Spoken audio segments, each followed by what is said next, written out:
Let's talk about something awesome that fits right in with Christmas spirit, and that is lead-based paint. Oh, yeah. Oh, it actually does, because if Santa Claus comes down the chimney, yeah, and Santa Claus were to chew on the mantle, right, and the mantle were to have been painted prior to 1971 with lead-based paint. Well, he would know that, though, wouldn't he? Well, maybe he would, maybe he would. He's probably not very well versed in lead-based paint. Well, my question would be, why would he be chewing on the mantle?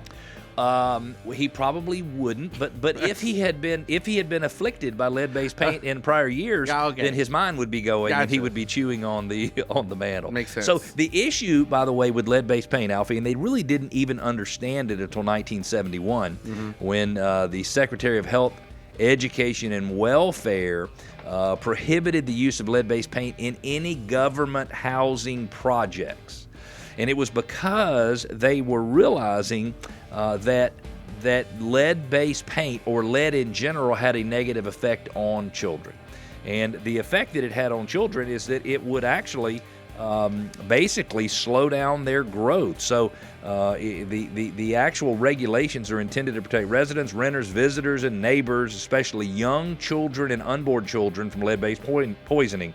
Lead harms a child's developing brain and nerve system. It can cause permanent learning, behavior, and medical problems. And they used to think, Alfie, that lead-based paint was not a problem for adults, but it's determined that it can be a problem for adults as well.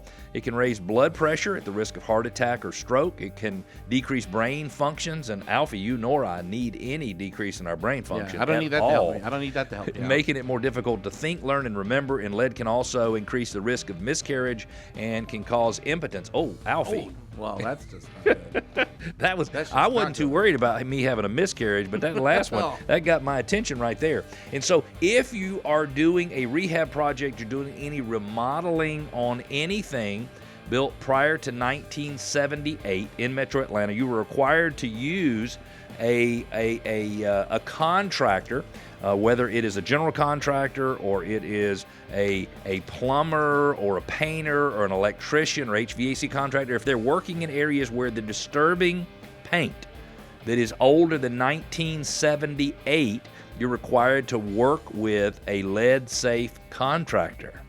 And now that can cost you a little bit more money, Alfie, because you got to hire somebody that is certified in how to protect the area from lead-based paint. So here's what they're certified for. They're certified to test to see if the paint contains lead.